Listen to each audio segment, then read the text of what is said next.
Hoy está con nosotros César Hildebrand, escritor y periodista de reconocida y muy meritoria trayectoria, y a quien no es necesario pues, presentar formalmente, ¿no? Porque todo el mundo lo conoce, de modo que sencillamente le damos la más cordial bienvenida.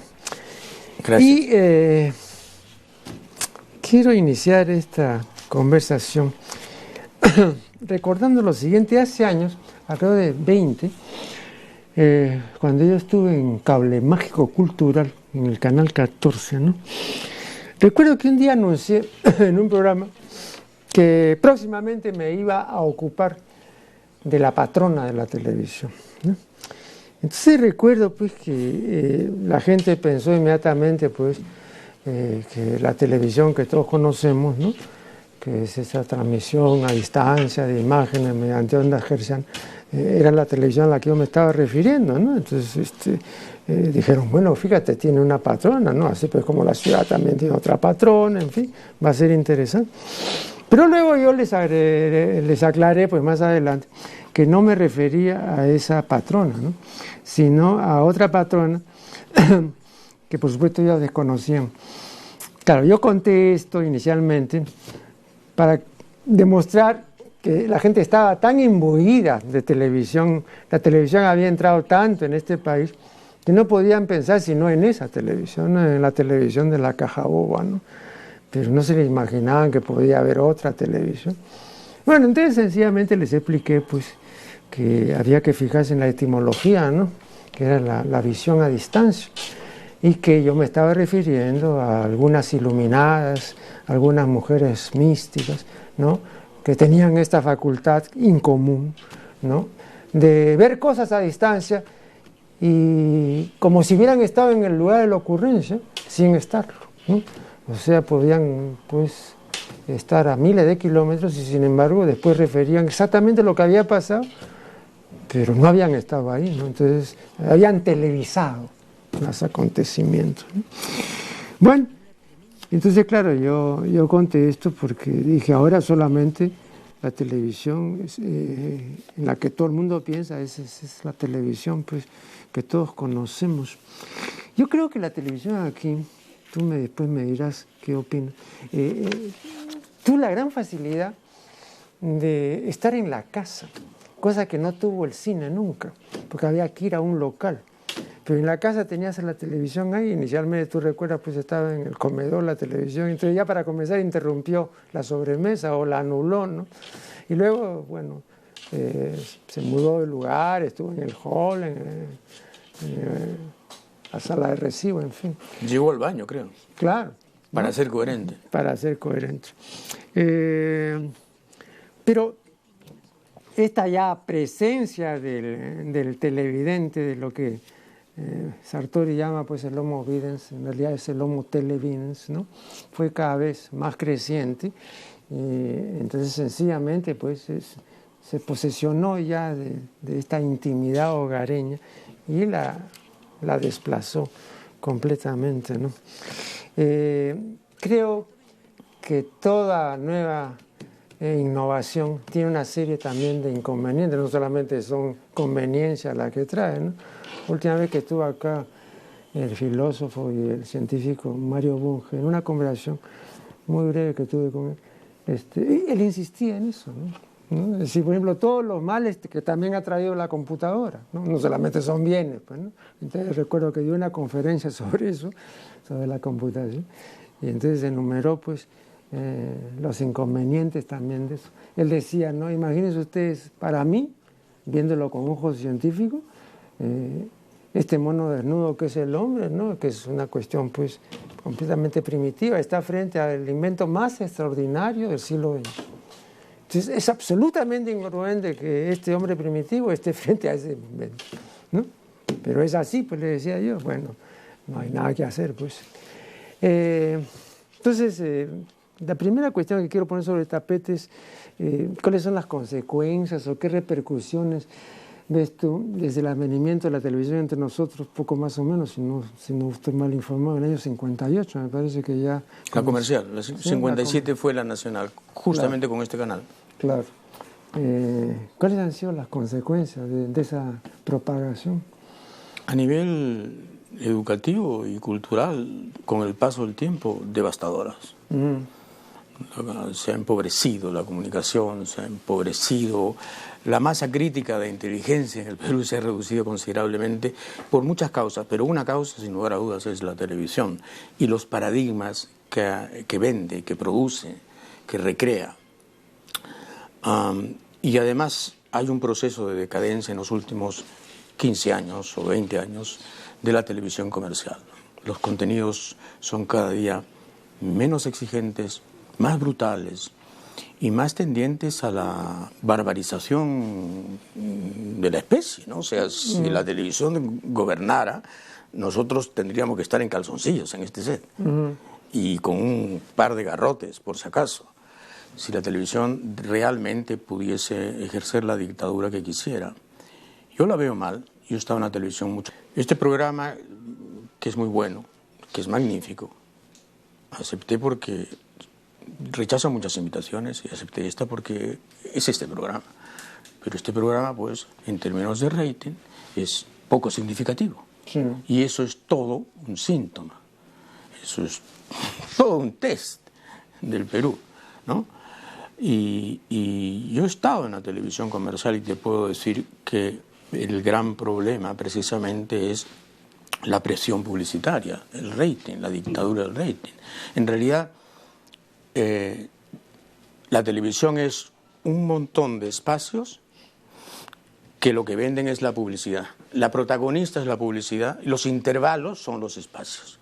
¿Con qué los llenas? Con aquello que puede precisamente producir, en fin, atractivo, magnetismo, estupor, sobre todo, lo último, ¿no?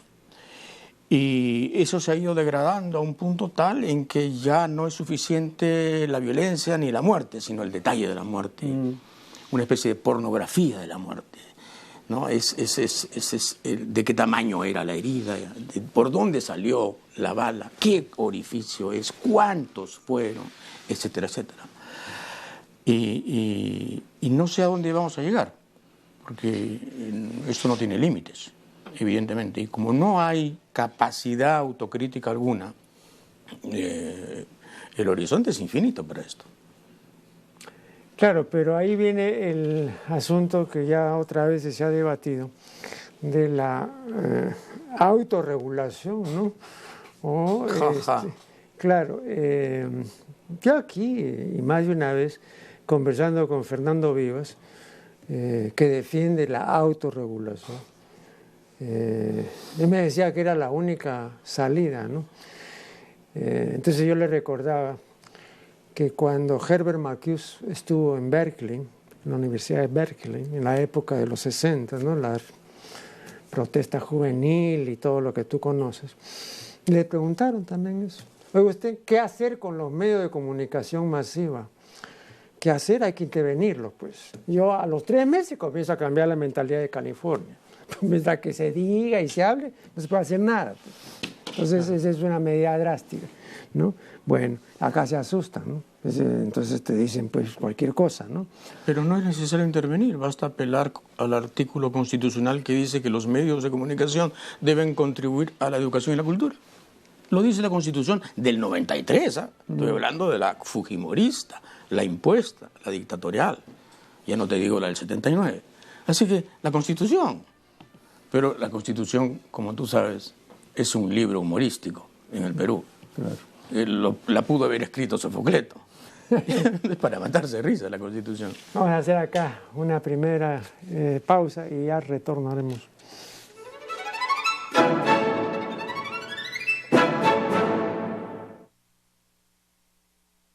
Estamos dialogando con César Hildebrand.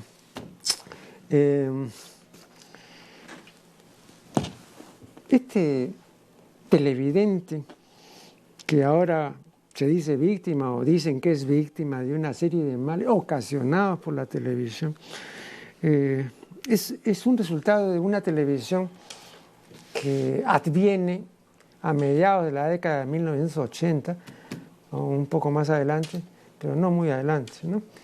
O sea, antes de esa época no había ese tipo de televidente. El televidente que surge después es un televidente que ya está de suyo alterado o ya busca ciertas cosas, como por ejemplo el que probó drogas y entonces quiere seguir probando y quiere seguir experimentando y quiere seguir hundiéndose, ¿no? Entonces, pero no es un inicio. No sé si está de acuerdo entre esta primera etapa, llamémoslo así, del año 50 y tantos al 80 y tantos, y luego otra etapa ya deletérea.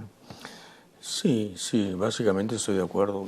Si recordamos la televisión en blanco y negro, por ejemplo, hombre, produce una especie de melancolía dulce, ¿no? Recordar a Pablo de Malengoita, claro, a Pepe Ludmil, al propio Humberto Martínez Morosini, digamos, auroral, entre comillas. Sí, pues hacían televisión blanca, a eso le llamaban televisión blanca. El concurso Helen Curtis pregunta por 64.000 soles, ¿no? Esta es su vida. Hombre, programas donde, por ejemplo, Juan Gonzalo Rose hizo de guionista en Esta es su vida. Sí. Nada menos. Nada menos. Juan Gonzalo Rose. Imagínate Juan Gonzalo Rose tocándole la puerta ahora a Canal 2. Lo matan. Lo matan por intruso. Sí, era una televisión blanca, era una televisión casta y era un público distinto. Sin lugar a dudas. Algo pasa en los 80, tú dices que es un fenómeno más o menos mundial, yo también lo creo. Coincide con la brutalización de una ola neoliberal que empieza con Reagan y con la Thatcher y que, en fin, empodera a una serie de círculos y de gentes que antes simplemente no habrían tenido ninguna relevancia. Me refiero al nivel mediático, ¿no? Claro. Les concede una autoridad que no tiene que ver con la meritocracia, sino con la imposición del mercado. La televisión norteamericana, por ejemplo, en esa época empieza a limpiarse de toda disidencia, empieza. Desde luego que hay todavía gente que piensa distinto, pero la gran limpieza empieza en esa época. Lo mismo pasa en Europa y en el Perú igual. Y efectivamente hay una necesidad mundial de que la gente esté menos informada, de que la gente sea menos lúcida, de que la gente tenga menos capacidad crítica. Es una necesidad mundial. El capitalismo con hipercríticos no funciona. Con críticos funciona a medias. El capitalismo necesita anuencia, necesita resignación y necesita mucha distracción. El crítico de televisión Fernando Vivas dice, y lo dijo aquí en este programa, y lo dice en su libro sobre la historia de la televisión peruana, dice, la figura más importante de la televisión del Perú en los últimos 50 años es Genaro Delgado Parker. Cuando dijo esto, yo le manifesté que esa era una afirmación estremecedora y estupefaciente. Sí, me dijo, seguramente te puede estremecer y te puede dejar estupefacto, pero los hechos son los hechos y el hecho es ese. Ahora yo digo, mi vida es una persona pues inteligente, culta, ¿no? ¿Y cómo puede haber llegado a decir eso? Bueno, es su derecho opinar como opina, pero no puedes dejar de pensar que Fernando Vivas es un funcionario muy importante del diario El Comercio, un escritor, editorialista, columnista, reportero, en fin, casi multioficios en el diario El Comercio, que es propietario del canal comercial más importante que es América Televisión. Entonces ahí hay también una filtración de intereses, ¿no? En su discurso un poco contaminado hay una filtración de intereses, sin lugar a dudas.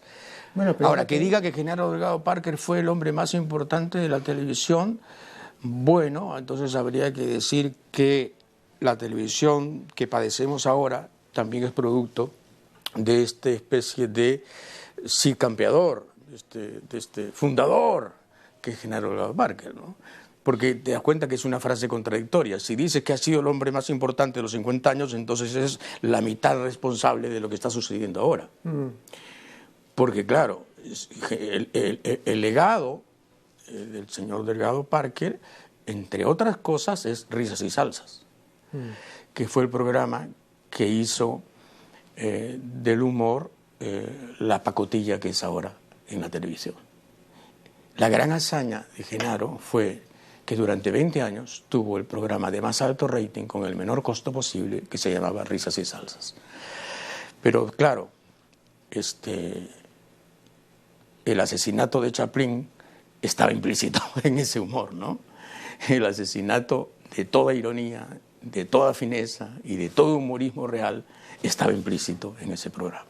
Entonces al señor Vivas también habría que recordarle eso, ¿no? No, pero me parece a mí que es una comparación forzada, porque traer a colación a Chaplin, ¿no? Y compararlo pues con una producción como Risas y Salsas, ¿no? Es demasiado violento, ¿no?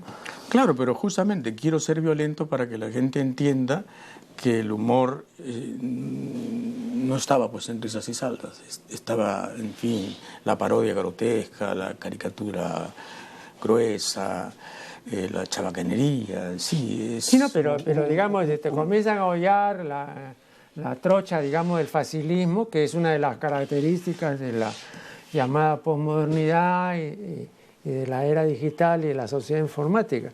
El problema de esta nueva etapa es que tenemos cuatro ismos, ¿no? En primer lugar, tenemos el inmediatismo, ¿no? En segundo lugar, tenemos el fragmentarismo. En tercer lugar, tenemos el superficialismo, ¿no? Y luego tenemos el facilismo. O sea, estos son cuatro ismos que están en todo y que están despotenciando al ser humano porque dependen, ¿no?, de la multiplicación de prótesis, o sea, de adiciones. Entonces ahora tú no podrías concebir a un ser humano común y corriente sin la cantidad de prótesis que cualquier ser humano tiene, comenzando pues por el celular y 20 cosas más, ¿no es cierto? Si tú le quitas todo eso, entonces lo dejas desprotegido completamente, no sabría qué hacer. Cada adición es una pérdida de alguna facultad o una disminución de esa facultad que ya no se va a usar, ¿no? Sí. Entonces, claro. Entonces, pero no hay humanismo posible ahora. Claro, pero ya eso, pero tampoco ya eso es reversible. O sea, sencillamente el asunto es así y bueno, yo recuerdo, seguramente también tú lo vas a recordar, que cuando se popularizó la calculadora automática, ¿no? Tú ibas a cualquier cambista, digamos que el dólar estaba a 3 soles y le decían, dame $10,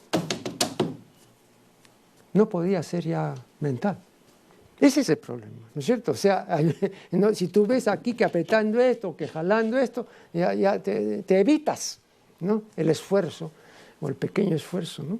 Entonces comienza a lastrarse. Sí, pero digamos que podrías pensar que evitarte labores menores, como multiplicar o sumar, eso te daría tiempo para pensar en cosas mayores, pero no sucede eso. No, pues. Es que no usas la calculadora para no pensar en cosas, y tampoco piensas en cosas mayores. El problema es fundamentalmente la frivolización de la agenda, ¿no? No, pero... este antropoceno, que ya se llama así, esta era espantosa en donde el hombre destruye el planeta y no hace nada básico para evitarlo, da una idea de que la estupidización humana, y ese es un tema recurrente en ti, es universal, absolutamente universal, y que tiene que ver muchísimo con una clase política que no está a la altura de los desafíos y que probablemente ha sido producida por las corporaciones precisamente por eso, porque no está a la altura de los desafíos. Le debe mucho más a la British Petroleum que al futuro. Por ejemplo, la clase política inglesa. El fracaso de las COPs, este nuevo fracaso de la COP París, que está dando mediocridades, que está dando, en fin, generalidades, consejos de perogrullo, otra vez, compromisos que no se cumplen, etcétera, etcétera, tiene una idea de lo suicida que es el ser humano. Vamos a hacer acá una nueva interrupción y ya regresaremos.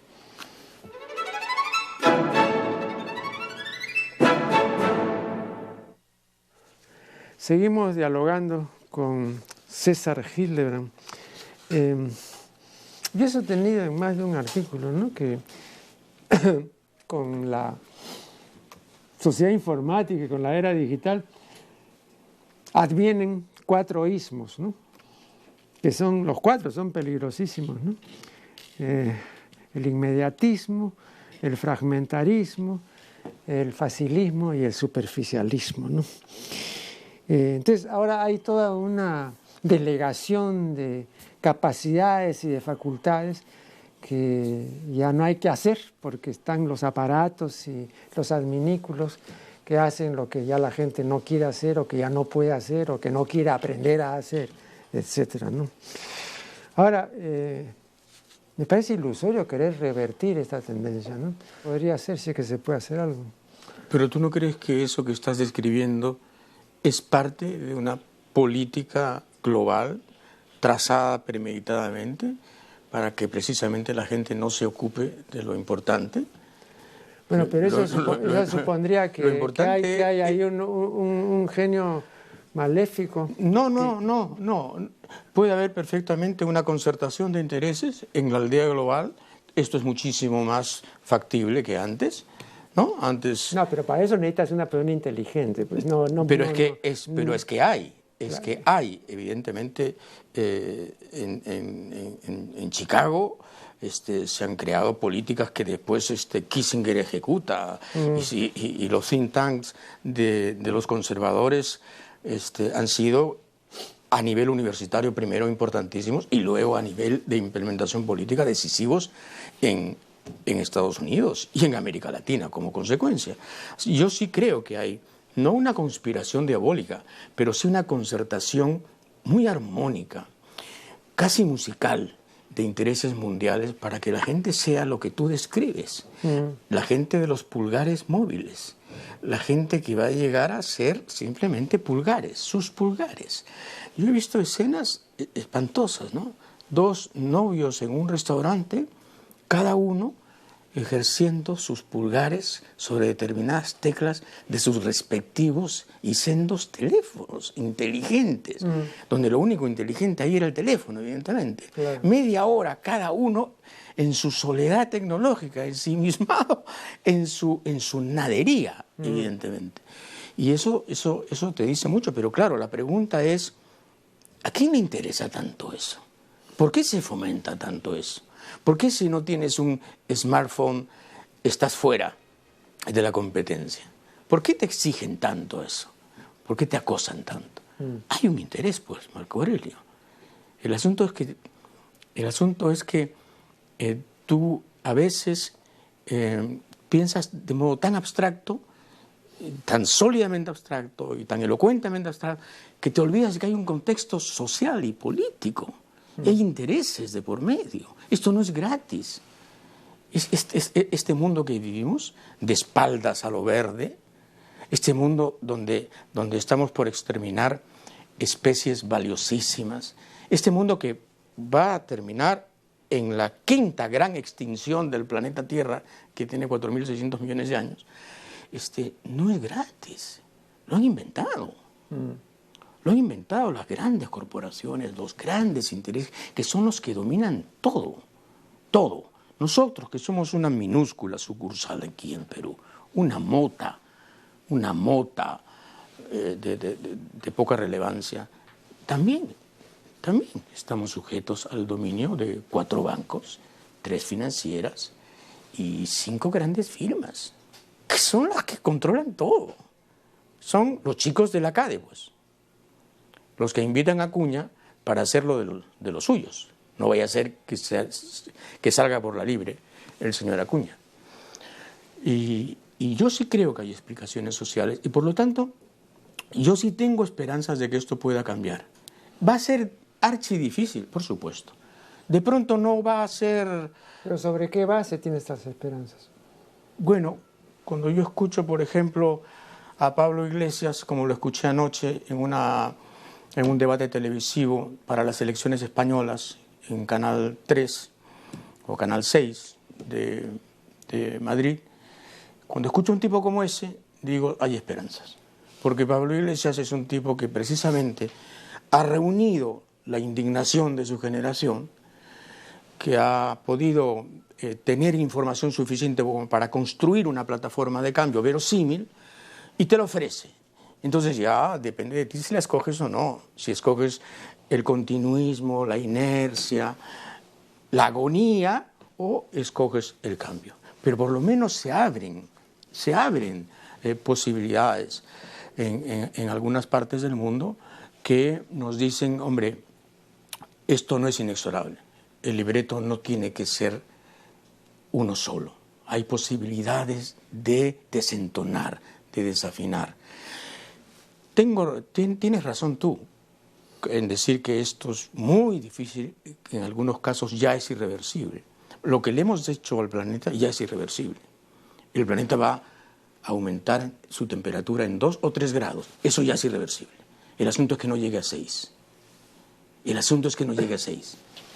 Ahora, yo recuerdo, ¿no?, que cuando leí hace muchos años el libro de Karl Menninger, ilustre psiquiatra, titulado El hombre contra sí mismo, vi la declaración perfectamente fundada de que la mitad de la destrucción que hay en el hombre y en el planeta es autodestrucción, ¿no? De que es un error pensar de que solamente nos destruimos los unos a los otros. No, también nos Entonces toda la obra de Menninger es una explicación o un intento de explicación, ¿no?, acerca de esta autodestrucción. Entonces, en el comportamiento actual del Homo videns, ¿no?, hay también un proceso autodestructivo. O sea, no solamente estamos destruyendo nuestro hábitat, estamos destruyendo el planeta y estamos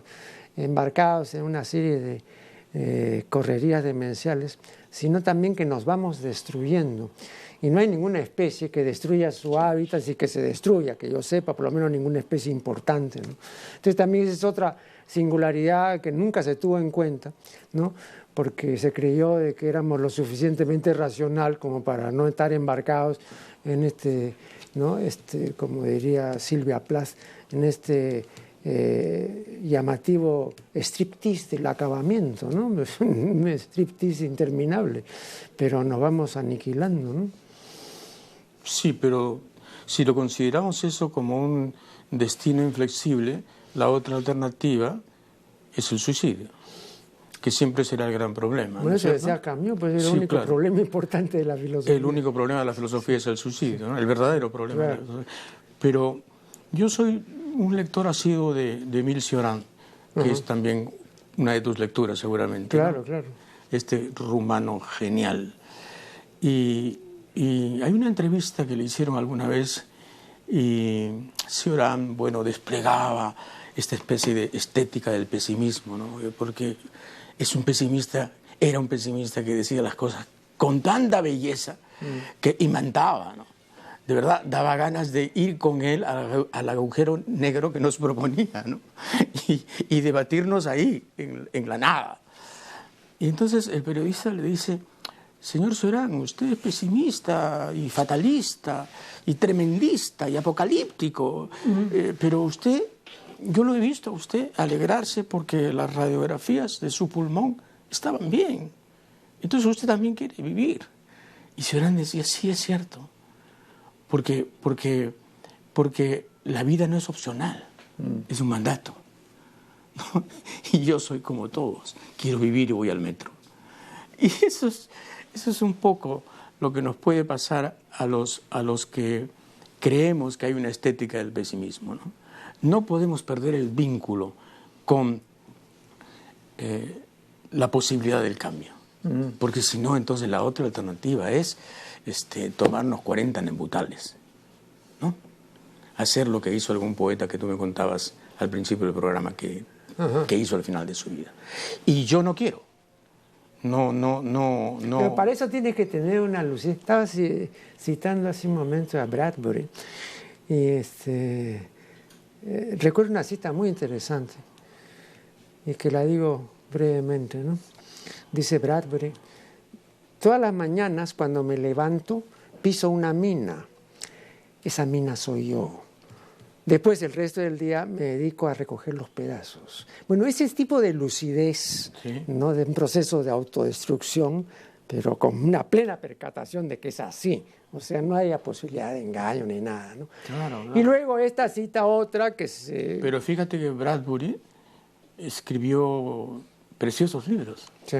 ¿verdad?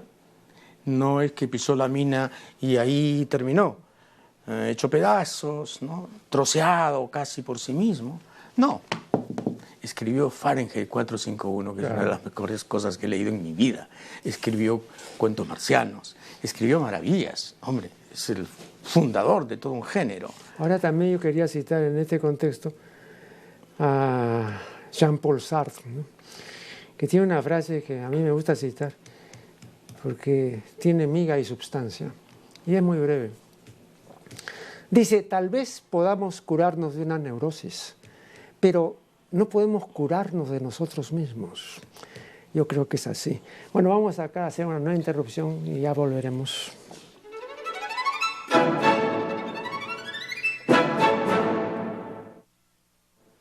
Bien, este es el último tramo de una interesante entrevista con César Hildebrand. Bueno, no voy a pedir a nuestro ilustre invitado, ya no diré pues recetas, ni siquiera paliativos para esta comprobación de una realidad televisiva devastadora y animalizante, ¿no? Sin embargo, sé que César Hildebrand tampoco no es un pesimista radical, ¿no? O es un pesimista como ese Bryce que quiere que las cosas salgan bien, ¿no? Huyo del pesimismo, me cuesta huir. Sí, ¿no? Me cuesta, pero huyo, sí, porque es una tentación perversa, ¿no? Y además poderosa. Pero en este caso, Poderosa. concretamente, tal como están las cosas en los medios, casi es una obligación ser pesimista, porque tampoco tendría que en mucho sentido, digamos, forjarse ilusiones. No, desde luego, desde luego. El diagnóstico es malo. Ahora, el pronóstico dependerá. El pronóstico en el plazo inmediato es malo también. Con la clase política que tenemos, con la abolición virtual de los partidos políticos, convertidos en maquinarias electorales o en improvisaciones caudillescas de opereta, ¿no? ¿Te imaginas, no? Los caudillos de ahora frente a los caudillos de antes. Claro. Entonces, sí, el pronóstico inmediato, pero yo creo que va a haber pues una reacción, yo creo. Si tú me dices, ¿y en qué te basas? De la juventud. De la próxima juventud. Esta juventud me parece que está demasiado impregnada de todo aquello que tú dices, ¿no? Sí. La frivolidad, los sismos que a ti te gusta Ya, enumerar. pero ¿cómo vas a desimpregnar a la siguiente, no? Porque se supone que habrá que tomar una medida para que no se contamine. Bueno, hay medidas, pues, por ejemplo, la reforma electoral es importante, ¿no? Obligar a los partidos a que sean partidos programáticos, que tengan requisitos, digamos, académicos, intelectuales, no solamente de bases ni de comités, sino de programas. Que nos insertemos de un modo más inteligente en el mundo, que no tengamos esta autosuficiencia imbécil de creernos un país privilegiado cuando somos un país de mediana categoría para abajo, o sea, nuestra educación está en el suelo, nuestro nivel cultural es crítico, etcétera, etcétera, y sin embargo tú sientes que el peruano tiene una especie de optimismo irracional respecto de sí mismo y respecto del país. Esto, yo sé, es difícil que cambie, pero tiene que cambiar.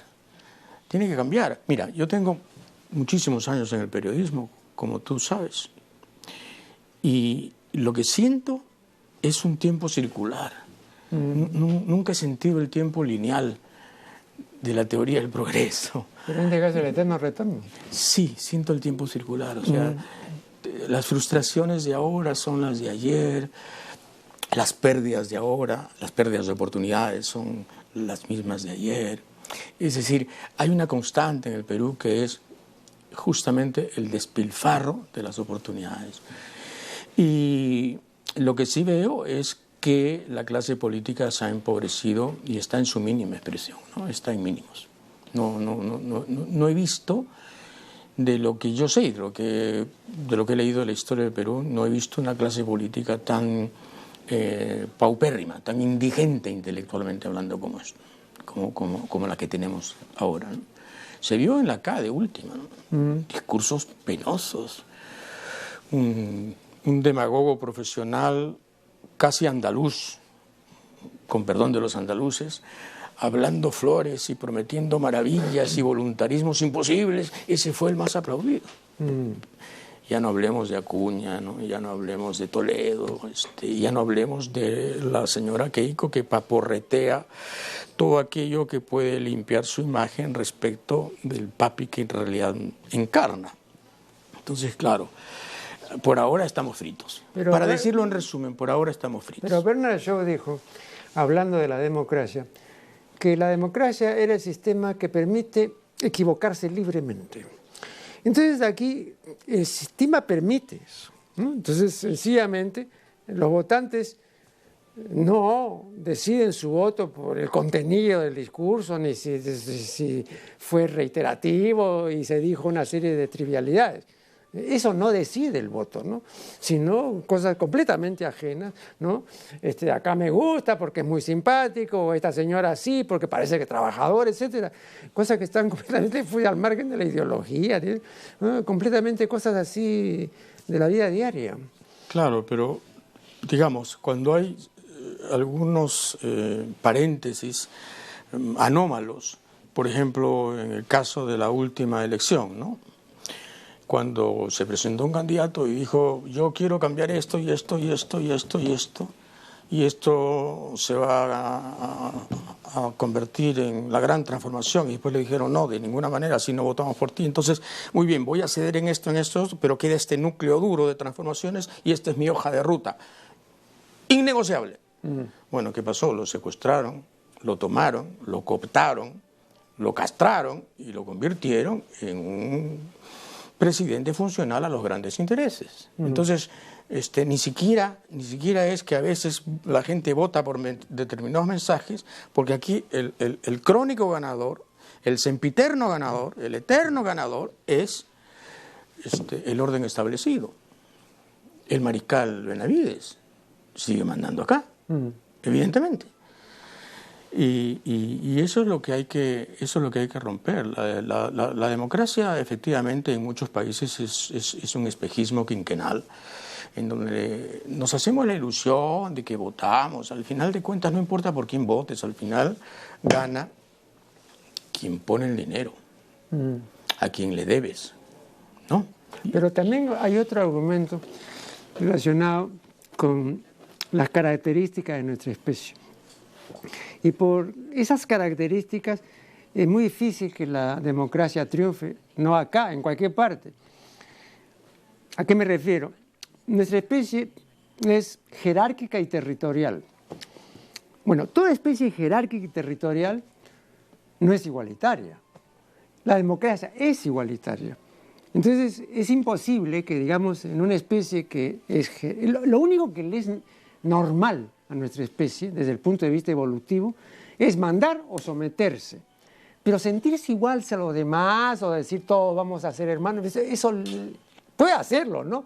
Pero demanda tal esfuerzo y el ser humano ha tenido tanta repugnancia siempre a esforzarse y a responsabilizarse que entonces prefiere lo otro, ¿no? Entonces recuerdo... Claro, bueno, ese fue el sueño del socialismo real, ¿no? Claro. Y mira en qué terminó. Claro.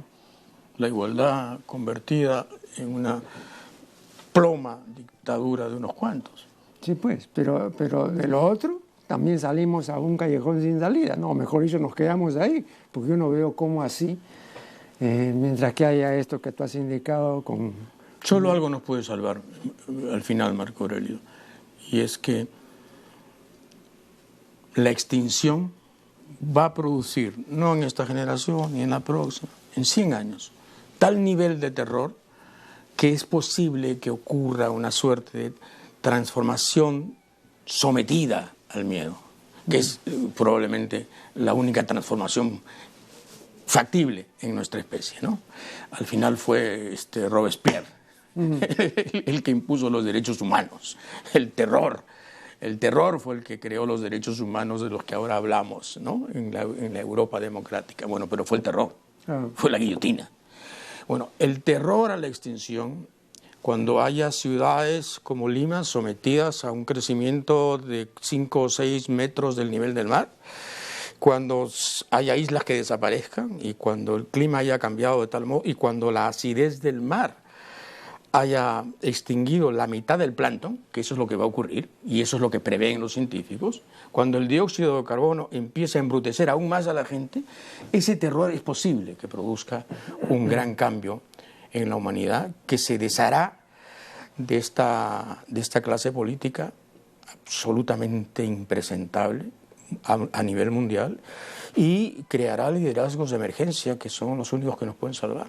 Al final esa es, fíjate, la esperanza verde en la que uno puede sostener la existencia. Luchar por ello es lo que a mí me mantiene. Luchar por ello es lo que a mí me mantiene. Porque de otra manera abandonamos el barco y nos dedicamos al periodismo, ¿no?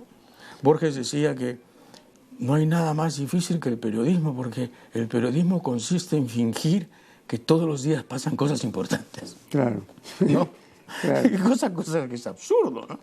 No pasan todos los días cosas importantes. Todos los días pasan estupideces. Borges tenía en eso mucha conciencia de lo que podía valer o no algo de su propia producción. Hay una anécdota que él mismo ha referido. Tú sabes que su primer libro de poemas se titula Fervor de Buenos Aires. Fervor de Buenos Aires. Claro, y entonces llevó, porque él trabajaba en una revista por entonces, y entonces se presentó pues con 200 ejemplares, ¿no? Del Fervor de Buenos Aires. Y el director le dijo, pero ¿qué cosa quiere? ¿Que vamos a vender nosotros aquí a través de la revista? No, de ninguna manera, dijo Borges. Yo he traído todo esto porque quiero que haya un pequeño concurso para regalar esto a los ganadores, ¿no? Pero no, ni loco que estuvieron. Porque he sido ya lo suficientemente loco para publicar esto. O sea, en esa época él dice, no existía el fenómeno del bestseller. Entonces una persona que hacía una edición de 300 ejemplares se quedaba con 200, pues no, porque claro. no, sencillamente eso no era ningún éxito. Qué chismoso era Borges, ¿no? Ah, bueno. ¿Entonces le vio las conversaciones con Bioy Casares? Sí, extensísimas. Qué maravilla, ¿no? Sí, así es. Pero es una fuente de chismografía intelectual, literaria y no literaria, chismografía bonaerense, porteña, ¿no? No, y aparece ahí un Borges, que tú recordarás, aparece un Borges que no aparece en otras partes, y es un Borges del chiste grueso. Del chiste grueso. Sí, de conventillo. De conventillo, ¿no? Exactamente. Sí, 2 o 3 ejemplos, ¿no? Me resultaron muy simpáticos. Es decir, chistes buenos, ¿eh? Sí. Pero que no te los imaginas en Borges. Porque, sí, bueno, que tenía una apariencia muchísimo más sofisticada, claro. Contenida y refinada, ¿no? Claro. Sí, yo lo entrevisté una vez y no olvidaré que me cogió de la mano así ciego, a ciegas, guiado por la Kodama, y me dijo, usted es el periodista de Careta, César Hildebrand, ¿no? Y le dije, sí, Jorge Luis, soy yo. Entonces me empezó a hablar de qué cosa era Hildebrand y qué diablo significaba y cómo estaba en no sé qué saga germánica del siglo XIV y en qué se había convertido. Madre mía, 5 minutos ahí. Hacía alardes. Ajá, claro. Hacía alardes. Bueno, pero era un tipo exquisito. Claro. No, y además ese tipo de ser humano sale pues una vez cada 500 años, ¿no? También esa es otra rareza, ¿no? ¿Pero te das cuenta de la frecuencia de talento del siglo pasado con respecto de este siglo? O sea, ¿cómo es que hemos perdido masa crítica? Bueno, todavía no tenemos una perspectiva o una retrospectiva suficiente, ¿no? Porque, sí, no, claro, pero 15 años es poco. No, me refiero al siglo pasado y al siglo XXI, tal como lo consideran historiadores como Eric Bosman, ¿no? Que dice que el siglo XX termina en 1989 en realidad, claro. ¿no? Y que el siglo XXI empieza el 89. Entonces tenemos un poquito de más años. No, me refería, en resumen, al poco talento que veo ahora, ¿no? En relación a, en fin, compara lo que se produce ahora con el boom. No, pero entre nosotros también, César, compara tú a la generación del 900, ¿no es cierto? Wow. No, y esa gente no ha tenido... Compara nada más que a Sánchez con Cotillo.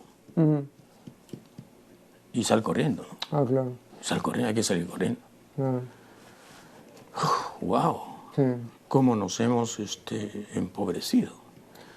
Y eso es bueno que el Perú y la gente lo acepte, lo tenga como conciencia, lo que nos hemos empobrecido culturalmente, lo poco que somos culturalmente. Hay líderes que dicen teníanos, habíanos. Dios mío, ¿qué es esto? Frasioclastas, ¿no? Frasioclastas. Destructores No. del idioma. Pues. Sí, idiomicidas. Sí, terrible, ¿no? No, y además, para usar una palabra que le gustaba a Ángel Rosenblatt, ¿no? El famoso lingüista maestro de Marta Hilder. Venezolano. ¿No? Sí, venezolano, ¿no? Vericidas. Los vericidios están a la orden, pues, en el campo de la política, y todos los días vemos a vericidas y se cometen vericidios y nadie dice nada. Y otro detalle acerca de esto, con eso terminamos porque desgraciadamente ya se vence el tiempo. Has notado, creo que lo dije en algún artículo, que en ninguno de los idiomas importantes hay el antónimo de mentir. En todos hay siempre un verbo para no decir la verdad. No existe, pero para decirla, ¿no? Un amigo sugirió veracear, de veraz, ¿no? Pero pues no. Otro dijo ortologar, ¿no? Tampoco, pues no, ninguno. Entonces, la pregunta es ¿por qué en ningún idioma, ¿no? Entonces yo me pregunto, digo, bueno, es que la verdad les es tan ajena que ni siquiera se les ha ocurrido pues un verbo para decirla, ¿no? Que es algo, una comprobación también muy incomodante. Es una excelente observación, ¿no? Bueno, muchísimas gracias a César Gibran por su valiosa colaboración en este programa, se lo agradecemos muy sinceramente. Gracias a ti. Y con ustedes será hasta el programa siguiente.